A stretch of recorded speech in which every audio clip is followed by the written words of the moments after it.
بسم اللہ الرحمن الرحیم۔ یہ مشہور واقعہ ہوا تھا، طارق جمیل صاحب نے بتایا کہ لندن میں ایک صاحب ہیں، ان کی خواب میں نبی علیہ السلام آئے اور انہوں نے کہا کہ طارق جمیل کو یہ میرا پیغام پہنچاؤ اور وہ اس چیز کا اعلان کر دیں کہ اللہ تعالیٰ نے جمشید جنید کو معاف کر دیا ہے۔ تو یہ بڑی بات مشہور ہوئی کہ دیکھیے کس طرح شیطان اپنے کام شیطانی طریقے سے کرتا ہے۔ اس میں نبی علیہ السلام کو عالم الغیب گویا ثابت کرنے کی کوشش کی گئی ہے کہ سب کچھ نبی علیہ السلام کو معلوم ہو گیا، اور پھر نبی علیہ السلام براہ راست طارق جمیل کی خواب میں نہیں آئے بلکہ لندن میں ایک صاحب کی خواب میں آئے، تاکہ کوئی بندہ اگر تحقیق بھی کرنا چاہے تو وہ بھی نہ کر سکے۔ تو اس میں طارق جمیل نے ایک بہت بڑا یہ ڈرامہ کیا اور اپنی اہمیت کو بتانے کے لیے یہ انداز اختیار کیا۔ حالانکہ شرک کرنے والا جنید جمشید کتنی شرکیہ نعتیں پڑھتا تھا، عقیدہ بھی اس کا خراب تھا، خود طارق جمیل کا بھی عقیدہ خراب ہے، اور باقی جو صحیح حدیث کے مطابق وہ تو کسی نیک آدمی یا مومن کی خواب میں بھی نبی علیہ السلام نہیں آتے، نہ آ سکتے ہیں، نہ ہی اللہ نے یہ نظام قائم کیا ہے۔ اور اگر خواب میں آنے والا معاملہ ہوتا تو نبی علیہ السلام کی وفات کے بعد کتنی جو صحابہ کرام کے اندر وہ جو ہے غلط فہمی کی بنیاد کے اوپر جنگ تک ہو گئی تھی، تو نبی علیہ السلام دونوں میں سے کسی ایک کی خواب میں آ جاتے اور کہے کہ نہیں اصل مسئلہ یہ ہے۔ یا محدثین نے جو اتنی زیادہ تحقیق کی ہے کہ حدیث کو سننے کے لیے پھر پرکھا یہ ساری چیزیں، تو کیا ضرورت تھی یہ جو سند کا ایک مسئلہ ہے کہ فلاں نے فلاں سے سنا فلاں نے، اس کی تو پھر ضرورت ہی کوئی نہیں تھی۔ خواب میں نبی علیہ السلام آ کے سب کو بتاتے تھے ہاں میں نے یہ روایت صحیح، اس طرح میں نے یہ ایسے ہی کہا ہے۔ لیکن اس چیز کا شائبہ تک آپ کو نہیں ملے گا کہ امام بخاری رحمۃ اللہ علیہ نے کبھی یہ کہا ہو کہ خواب میں نبی علیہ السلام نے آ کے مجھے کہا کہ ہاں یہ روایت اس طرح ہے۔ یہ ہوا ہی نہیں ہے، یہ ممکن نہیں ہے۔ اللہ تعالیٰ نے یہ جو دین کی بنیاد رکھی ہے یہ ٹھوس اصولوں کے اوپر رکھی ہے، وحی کی بنیاد کے اوپر رکھی ہے، یہ خواب و خیال کے اوپر نہیں رکھی ہے۔ آج تو پورے مسلک پرستوں کا ایک سسٹم ہی خوابوں کے اوپر ہے۔ دیوبندیوں کی خوابوں کے اندر بھی نبی علیہ السلام آتے ہیں، بریلویوں کی خوابوں کے اندر آتے ہیں، شیعوں کی، حتیٰ کہ اہل حدیثوں جو توحید و سنت والے ہیں پنجپیری، یہ بھی کہتے ہیں غلام اللہ صاحب کے خواب میں ابراہیم علیہ السلام آئے اور ان کا بیٹے تو بہت اچھا دین کا کام کر رہا ہے۔ اب دیکھیے اس دور میں پھر آگے آ کے محمد حنیف صاحب نے پورا دین کی بنیاد خواب کے اوپر کھڑی کر دی اور اس سے غلط مطلب نکالا۔ جس طرح ان لوگوں نے غلط مطلب نکالا، اس طرح انہوں نے بھی غلط مطلب نکالا۔ ابھی خواب کے بارے میں ان کا خود کتنا کنسیپٹ کلیئر تھا جب یہ مسلک پرستوں کو جواب دیتے تھے، لیکن جب اپنی باری آئی تو پورا سسٹم انہوں نے گویا وہی کر دیا جو وہ کیا کرتے تھے۔ یہ آپ ذرا سنیے اس کو اور پھر آپ کو خود اندازہ ہوگا۔ یہ حنیف صاحب کی آواز سنیے کہ خواب کے معاملے میں ان کا کنسیپٹ کتنا کلیئر تھا پہلے، لیکن اب ان کو پتہ نہیں کیا ہو گیا ہے۔ خواب سونے والا دیکھتا ہے، کوئی مرا ہوا آدمی یا زندہ آدمی کسی کے خواب میں نہیں آ سکتا۔ اللہ نے یہ اختیار کسی کو نہیں دیا۔ خواب دیکھتا ہے جس نے اپنی بیداری میں جاگتے ہوئے کسی کو دیکھا ہے، جو چیزیں دیکھی ہیں، کچھ چیزیں اس کے شعور میں ہوتی ہیں، ان کے بارے میں وہ اپنی رائے قائم کرتا ہے، کچھ چیزیں اس کے لاشعور میں ہوتی ہیں، وہ خواب میں آتی ہیں، باقی کیا نظام ہے اصل اللہ بہتر جانتا ہے۔ یہ سب قیاسات ہیں جو نفسیات ایک مضمون ہے، کالجوں میں پڑھایا جاتا ہے۔ اس کے لحاظ سے یہی ہے کہ جو چیزیں لاشعور میں یا تحت شعور میں رقم ہو جاتی ہیں وہ انسان کے خواب میں آ جاتی ہیں۔ اس وقت انسان کا شعور جو ہے وہ سو جاتا ہے، لاشعور بیدار ہو جاتا ہے، یہی کہتے ہیں نفسیات۔ باقی یہ کہ حدیث جو ہے خواب کے بارے میں وہ بخاری کی روایت، اس میں یہی ہے کہ من رآنی فی المنام فقد رآنی، جس نے مجھے خواب میں دیکھا اس نے مجھی کو دیکھا۔ فإن الشیطان لا يتمثل بی، اس لیے کہ شیطان میرے خواب میں میری تمثیل بنا کر، میری شکل بنا کر نہیں آ سکتا۔ یہ نبی علیہ السلام نے فرمایا۔ ابن سیرین جو تابعی ہیں، جلیل القدر تابعی ہیں، اس حدیث میں راوی، وہ کہتے ہیں کہ جس نے نبی علیہ السلام کو بیداری میں دیکھا، یہ مراد ہے اس سے۔ یہ نہیں ہے کہ بعد کے لوگ دیکھیں اس کو، جنہوں نے دیکھا ہی نہیں ہے وہ کیسے پہچانیں گے، تو اس سے یہی مراد ہے۔ بھائی اتنا ہی رکھنا چاہیے۔ آج کل جو ایک طوفان اٹھایا ہوا ہے، ہر ایک کے خواب میں آتے ہیں نبی صلی اللہ علیہ وسلم۔ یوسف بن نوری صاحب کے والد صاحب زکریا کے خواب میں 100 دفعہ آ گئے نبی صلی اللہ علیہ وسلم، بلی مار دی تو نبی علیہ السلام علم غیب رکھتے ہیں، ان کو معلوم ہو گیا۔ کسی کو 5 روپے قرضہ نہیں دیا تو معلوم ہو گیا۔ بیمار ہو گئے تو نبی صلی اللہ علیہ وسلم خواب میں نہیں جاگتے ہوئے آنے لگے، زکریا کی خدمت کرنے کے لیے. یہ انہوں نے اپنے مضمون میں لکھا ہے. تو یہ سارے جھوٹ کے پلندے ہیں. یہ باتیں جھوٹ بولنے میں یہ لوگ ماہر ہوتے ہیں. ان کا دین کا اسی سے اندازہ کیا جاتا ہے کہ جھوٹ کے اوپر ان کا سارا دین جو ہے وہ مبنی ہے. تو اسی طرح پنج پیری نے ابراہیم علیہ السلام کے خواب کی پوری کتاب لکھ ڈالی اس کے بارے میں. تو یہ لوگ اس قسم کے تبلیغی جماعت زکریا والوں نے تو خواب کے اوپر پوری سارے فضائل بھرے ہوئے ہیں خوابوں سے. اور خواب میں بھی آتے ہیں, نبی علیہ السلام کی داری میں بھی آتے ہیں. وہ پیر جس کی زیارت کے لیے وہ گئے تھے وہ بھی خواب میں آ گیا, اپنے بیٹے کے خواب میں چلا گیا. وہ عالم الغیب بھی ہے وہ پیر قبر میں دفن, اس کو معلوم ہے کہ یہ زائرین آ گئے ہیں یہاں, تو اس لیے ان کے خواب میں آ گیا. بیٹا کہاں ہے, وہاں اس کے خواب میں چلا گیا. تو یہ ان لوگوں کا یہ دین ہے. اللہ تبارک و تعالیٰ کی ذات میں, اس کی صفات میں, اس کی اختیارات میں, تصرفات میں سب نے اس نبی کو بھی شریک کر لیا ہے اور پیروں کو بھی شریک کر لیا ہے. سنا آپ نے کہ کس طریقے سے بالکل صحیح چوٹ مار رہے ہیں, اور جو بنیادی چیز بیان کر رہے ہیں وہ یہی ہے کہ دیکھو تم نے ایک جھوٹ کے اوپر اپنے پورے دین کی بنیاد رکھی ہے, اور پہلے خواب کا معاملہ چلایا اور پھر بیداری میں بھی لانا شروع کر دیا اس کو.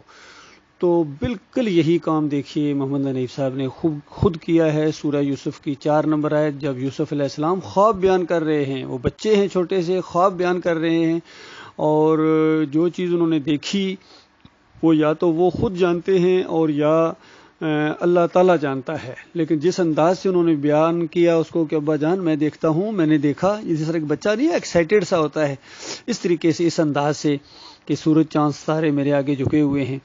تو یعقوب علیہ السلام نے ایک پیغمبر کی حیثیت سے اللہ کی وحی کی روشنی میں اس کی تعبیر بتائی 6 نمبر آیت کے اندر. اور یہ بات کہ اللہ تعالیٰ تجھے منتخب کرے گا, یعنی اللہ تعالیٰ تجھے نبی بنائے گا, یہ بات پیغمبر اپنے فہم و فراست یا اندازے سے کہہ ہی نہیں سکتا, کیونکہ کسی کو نبی بنائے گا یہ تو وحی کے مطابق ہوتا ہے, اپنے اندازے سے تھوڑا ہی ہوتا ہے. اور باقی یہ ہے کہ اللہ تعالیٰ تیرے اوپر اس طرح نعمتوں کی تکمیل کرے گا, تیرے اوپر رحمتوں کی بارش کرے گا, گویا جس طرح ابراہیم علیہ السلام اور اسحاق علیہ السلام پھر اپنا بھی نام لیا کہ اس خاندان کے اوپر بھی اللہ تعالیٰ اپنی رحمتوں اور برکتوں کی بارش کرے گا. تو یہ ایک خوشخبری تھی جو بیٹے کو بھی سنائی گئی اور باپ کو خاص کر سنائی گئی کہ تیرا یہ بیٹا نبی بنے گا. تو کس قدر وہ خوشی کا مقام تھا ان کے لیے. لیکن ایک بڑے کڑے امتحان سے گزرنے کے بعد ایک پوری زندگی کا ایک چکر ہے جس سے گزرنا ہے اب باپ کو بھی اور بیٹے کو بھی. وہ تو مشکلات اپنی جگہ ہیں, جس طرح نبی علیہ السلام کو بتایا گیا کہ آپ فاتح کی حیثیت سے یہاں آئیں گے, ابھی آپ کو یہاں سے نکال رہے ہیں سورہ بنی اسرائیل کے اندر. تو وہ بات تو خوشخبری دل کے اندر جو خوشی ہوتی ہے وہ تو ہوتی ہے, لیکن کن حالات سے گزر کے آنا ہے وہ بڑے کڑے ہیں, وہ بڑے مراحل مشکل ہیں. تو وہ بھی ایک پریشانی والی بات تو ہوتی ہے, لیکن صبر کرتے ہیں انبیاء. تو کس طرح دیکھیے یعقوب علیہ السلام نے صبر کی زندگی بسر کی, کیسا نمونہ پیش کیا. اس طرح یوسف علیہ السلام نے کتنے صبر کی ایک مثال قائم کی. سورہ یوسف ہے ہی احسن القصص ہے کہ یہ بہترین ایک قصہ ہے ایمان اور عقیدے کا, توحید کا, اور ایک فرما بردار غلام جو اللہ کا ہے, بندہ ہے, اس کو کیسا ہونا چاہیے, یہ ایک نمونہ پیش کیا گیا اور مثال پیش کی گئی. نبی علیہ السلام نے اس کو اپنایا, صحابہ کرام نے اس کو اپنایا. قیامت تک آنے والے مومنین کے لیے اس میں سبق ہے, ایمان کیسا ہونا چاہیے, شرک کیا چیزیں ہوتی ہیں, کھول کھول کے اس کے اندر بیان کیا گیا ہے. اور پھر اللہ پر بھروسہ ہونا چاہیے, توکل ہونا چاہیے. اللہ کے وعدے بالکل سچے ہیں, اور وہ سچے وعدے جب سامنے آ جاتے ہیں تو سورہ مریم کی 58 نمبر آیت کے اندر بتایا گیا کہ انبیاء اللہ کے سامنے سجدہ کرتے ہیں جب وہ اللہ کی یہ نشانی دیکھتے ہیں, اللہ کا وعدہ پورا ہوتا ہے. تو بالکل اسی انداز سے دونوں نبیوں نے اللہ کے سامنے سجدہ شکر ادا کیا, اور کہانی اب ختم ہو رہی ہے. یہ سجدہ شکر تھا, لیکن محمد حنیف صاحب نے پھر وہی انداز اختیار کیا جو بریلویوں نے کیا, جو دیوبندیوں نے کیا, کہ اس کو پھر پہلے خواب مانا, پھر اس کو حقیقی سجدہ مان کے, جس طرح انہوں نے حقیقی زندگی میں بیداری میں نبی علیہ السلام کو لانا شروع کر دیا, اس طرح محمد حنیف صاحب نے حقیقی معنوں میں کہتے ہیں پورے خاندان نے یوسف علیہ السلام کے سامنے سجدہ ریز ہو گئے. اور اپنی دعوت القرآن تفسیر کے اندر جو دوسری جلد ہے اس کے 100 نمبر آیت کی تشریح میں یہ لکھ دیا. حالانکہ امام بخاری رحمۃ اللہ علیہ بھی یہی چیز لائے, خوابوں کی تعبیر کا باب باندھا انہوں نے, اور سجدے کا ذکر ہی نہیں کیا انہوں نے, اس کو وہاں سے آگے سے بیان کیا انہوں نے, اس تعبیر کو آگے سے بیان کیا, کیونکہ وہ بہت ہی متقی اور فقی آدمی تھے، وہ جان گئے اس چیز کو کہ یہ بے ایمان بعد میں یہ سجدے کا رخ یوسف علیہ السلام کی طرف پھیر دیں گے، زبردستی پھیریں گے۔ تو بہرحال ہر لحاظ سے جو ایک کوشش ہوتی ہے ایمان عقیدے کو بیان کرنے کی وہ تو کی گئی، لیکن جن کے دماغوں کے اندر شرک ہو، جن کے مزاج کے اندر شرک ہو، صوفی ٹائپ لوگ ہوں، ان کی سمجھ میں یہ بات نہیں آتی ہے۔ اور پھر ضد اور اڑ درمی جو ہوتی ہے، بغیم بینہم، یہ بڑی خوفناک چیز ہوتی ہے۔ اس سے انسانیت جو ہے نا اکثریت علماء کی اس کی لپیٹ میں آئے ہیں، آپس میں ضد بازیوں کی وجہ سے۔ آج یہ مسلک ہیں، بریلوی ہیں، دیوبندی ہیں، اہل حدیث ہیں، سلفی ہیں، ضد بازیاں، صوفی بھی آپس میں ضد بازیوں کی وجہ سے لڑتے رہے ہیں۔ لیکن اللہ کی بات بالکل سچی ہے کہ سارے انبیاء اللہ کو سجدہ کیا کرتے تھے، اللہ کو رکوع کرتے تھے، اسی کی تعلیم دیتے۔ سوال ہی پیدا نہیں ہوتا ایک نبی کسی نبی کو سجدہ کرے، یہ ممکن نہیں ہے۔ تو صحیح تفسیر بھی موجود ہے، اس سے پہلے لوگ بھی تفسیر کرتے رہے، لیکن ابن کثیر کو لے لیا محمد حنیف صاحب نے، اس سے متاثر ہو گئے، یا اور کچھ دوسرے ڈاکٹر اسرار سے، مودودی سے بھی کچھ متاثر ہو گئے، اور خاص کر سعودیوں سے تو بہت زیادہ متاثر رہے۔ ان کے ساتھ نہیں بگاڑنا چاہتے تھے، کیونکہ سعودیوں نے اپنی تفسیر کے اندر یہ چیز لکھی ہے کہ یہ سجدہ تعظیمی سجدہ تھا، اور پہلی امتوں میں ایسا جائز ہوتا تھا، یہ بھی انہوں نے لکھ دیا۔ تو اس انداز سے انہوں نے یہ تفسیر کی ہے، یہ مشرکانہ تفسیر ہے، اور بالکل یہ جماعت سے بغاوت ہے، ایمان سے بغاوت ہے، توحید سے بغاوت ہے، قرآن سے بغاوت ہے۔ پوری طرح انہوں نے پورے دین کے مزاج کو بدلی کر دیا، اور جھوٹ کے اوپر انہوں نے اپنی پورا سسٹم اب جھوٹ کے اوپر یہ تعمیر کیا ہے۔ اور جب ڈاکٹر عثمانی رحمۃ اللہ علیہ کی تقاریر اور ان کی جو بیان اور ان کی جو بحثیں ان کے سامنے لائی گئی، دیکھو ڈاکٹر عثمانی تو بحثیں کیا کرتے تھے مولویوں کے ساتھ کہ نہیں حضرت وخروا لہ سجدا، لہو کی ضمیر اللہ کے لیے ہے، اللہ کے لیے سجدے میں وہ گر گئے، سجدہ ریز ہو کے اللہ کے لیے۔ تو جن کا ایمان خراب ہوتا ہے وہ اس طرح تفسیر کرتے ہیں، یعنی ڈاکٹر صاحب نے فتویٰ لگایا وہاں کہ جن کا ایمان خراب ہوتا ہے نا وہ اس طرح تفسیر کرتے ہیں کہ یوسف علیہ السلام کو سجدہ ہوا۔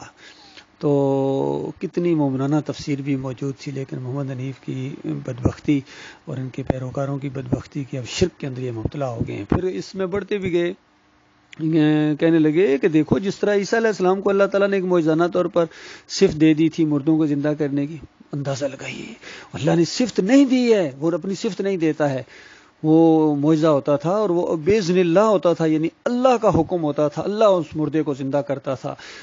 مردے کو زندہ کرنے کی صفت یہ اللہ کا حق ہے، وہ یہ صفت کسی کو نہیں دیتا ہے۔ تو لیکن محمد حنیف صاحب کہتے نہیں، اللہ نے دے دی، جس طرح وہاں دے دی اس طرح یہاں سجدہ بھی کرا دیا، یعنی ایک شرک کو ثابت کرنے کے لیے دوسرا شرک کرنا پڑا ان کو، مسلک پرستوں کی طرح، فرقہ پرستوں کی طرح، کیونکہ وہ بھی اسی طریقے سے آگے بڑھتے جا رہے ہیں، جس طرح حنیف صاحب خود بیان کر رہے ہیں کہ عالم الغیب ماننا شروع ہو گئے، مختار کل ماننا شروع ہو گئے، وہ بھی آگے بڑھتے گئے، یہ بھی اب آگے بڑھ رہے ہیں۔ یہ دیکھیے یہ ہوا ہے اصل میں میرے پیارے بھائیوں، ان مسئلے کو سمجھنے کی کوشش کرو اور ان کو سمجھاؤ۔ ابھی زندہ ہیں، بہت ہی ضعیف ہو چکے ہیں، لیکن اپنی ضد اور انا کی وجہ سے اب یہ واپسی والا سٹیپ اٹھانے کے لیے تیار نہیں کہ اب لوگ کیا کہیں گے، کیونکہ کتنے لوگ اسی شرک پر مر گئے، خود ان کی اپنی بیوی اسی شرک کے اوپر مر گئی ہے۔ رفع عام کے خالد عزیز حافظ قرآن تھے، وہ بھی اسی شرک کے اوپر مر گئے، اور کتنے لوگ ہیں۔ اب ظاہر بات ہے وہ سارے تو احتجاج کریں گے کہ ہمارے آدمیوں کو شرک پر مروا دیا، اب کہتے ہو سجدہ اللہ کو ہوا ہے، تو اس چیز سے یہ ڈرتے ہیں، اس چیز سے ڈرتے ہیں، لیکن جہنم سے نہیں ڈرتے ہیں کہ ہمیشہ کی آگ میں رہنا پڑے گا، اور کتنے پیچھے ہم اسی آگ کے اندر جائیں گے ہمیشہ ہمیشہ کے لیے، اس سے یہ بے خوف ہو گئے ہیں۔ تو اللہ تعالیٰ ہی ان کو ہدایت دے۔ باقی اللہ کے بندو، یہ تمہیں کل قیامت کے دن نہیں بچائیں گے، جس طرح بریلویوں کے اکابرین، دیوبندیوں کے اکابرین، اہل حدیثوں کے اکابرین، یہ سیاسی لوگوں کے اکابرین جتنے ہیں، یہ کل جہنم کے اندر اپنے ووٹروں کو اور اپنے کارندوں کو، ورکرز کو، مریدوں کو، اپنے جوانوں کو یہ نہیں بچا سکیں گے، اسی طرح محمد حنیف بھی نہیں بچائیں گے، اور پھر وہاں ہمیشہ ہمیشہ کے لیے ان کے ساتھ رہنا پڑے گا۔ چیخو گے، چلاؤ گے، لانتے بھیجو گے ایک دوسرے کے اوپر، اور یہ بھی کہ دیکھو بھائی سمجھاتے بھی تھے، ہدایت آ چکی تھی، علم آ چکا تھا، نور آ چکا تھا، پھر کیوں ظلمات میں گئے ہو حنیف صاحب؟ اس طرح یہ گریبان پکڑیں گے۔